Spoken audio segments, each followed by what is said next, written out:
আমাৰ ইয়াত এনচিচি বা স্কাউট নাই, তহঁতি কলেজলৈ গ'লে এনচিচি বা স্কাউট ল'বি। এনচিচি ল'লে বেছি ভাল। যিখিনি ল'ৰা এনচিচি ভাল চাৰ্টিফিকেট পাব, সি আৰ্মি অফিচাৰ, পুলিচ অফিচাৰ এইবিলাক চাকৰি কাৰণে সহজ। এতিয়াও তেনেকৈ পুলিচেই আহিব, সেইকাৰণে টাইমটো বিৰাট স্থিৰ। তহঁতক খোৱা টাইমটো কৈ দিছে, মই কৈছোৱেই 40ৰ পৰা 12লৈকে তহঁতি একজেক্ট 20 মিনিটো নাপাওঁ। কথাটো আনদিনা ৰৈ ৰৈ ৰ'ব চাইডে একো নেদেখো নহয়, আপোনাৰ আনদিনা ৰৈ ৰৈ আৰামত খাওঁ। সেইদিনাখন কিন্তু খেলি ফুৰি নকৰে। খাবতো লাগিব, ভোক লাগিছে এনেকে গলিয়া। খালি তহঁতে মনত ৰাখিবি তহঁতক 20 মিনিট সময় হাতত আছে। হয়তো মুখটো ধুব লাগিব, 12 বজাত একজেক্ট আকৌ ৰুমত সোমাবই লাগিব। বেল মাৰি গৈছো, আমাৰ হাতত বেলটো নাথাকে। বেল আমাৰ চকীদাৰে মাৰিব, কিন্তু কামানটো আনে অফিচাৰে। বুজিলি তহঁতি?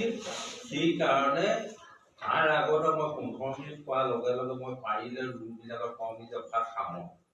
আধা খোৱা হৈ যায় যদিও আধা খোৱাতে সামৰি 15 মিনিটহে মানে বাকী। বুজিলি?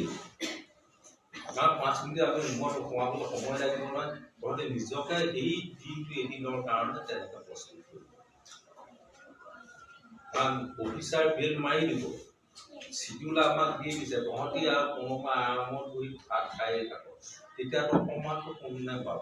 কথা কোনে শুনিব লাগিব? আমি শুনিব লাগিব। আৰু আমি কথা শুনা মানে কি? ছাৰে একো নকৰে, ছাৰে এৰি দিব। মোকতো অফিচাৰে সেইলৈ কথা ক'লে, যাৰ পৰা মই কথা শুনিলো তাকতো মই সুধাই দিম। এদিন জানো মোক যদি তহঁতৰ আগত, ষ্টুডেণ্টৰ আগত, ষ্টাফৰ আগত অফিচাৰে গালি পাৰে, কথা নাই, যাৰ পৰা মই শুনিব লগা তাক মই এতিয়াও শান্তিৰে থাকিবলৈ নিদিম। সেইদিনাখন দিম, পাছদিনাখনৰ পৰা নিদিম। পাছদিনাখন স্কুলে নাহিলে তাৰ পাছদিনাখন চাম, তাৰ পাছদিনাখন চাম।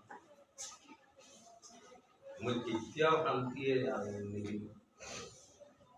বুজিলি নহয় কথাটো? একদম কথাটো হৃদয়ত ভৰাই দিব। বিশেষকৈ খোৱা কামটোতে ছোৱালীবিলাকে ভৰাই দিয়ে, তহঁতে বহুত লেট কৰি যাওঁ। গোটেই কামটো তহঁতৰ 12টালৈ 5 মিনিট, 12 বজাত যেতিয়া বেল মাৰিব 12টালৈ 5 মিনিট থাকোঁতে তহঁতি খাই হৈ যাব লাগিব। নাপায়, মানুহক আঘাত খোৱাকৈ কাঢ়ি নিব নাপায়, আমি সেইটো জানো। ভাতকেইটা অন্ততঃ শান্তিৰে খাবলৈ দিব লাগে, হয় নহয়?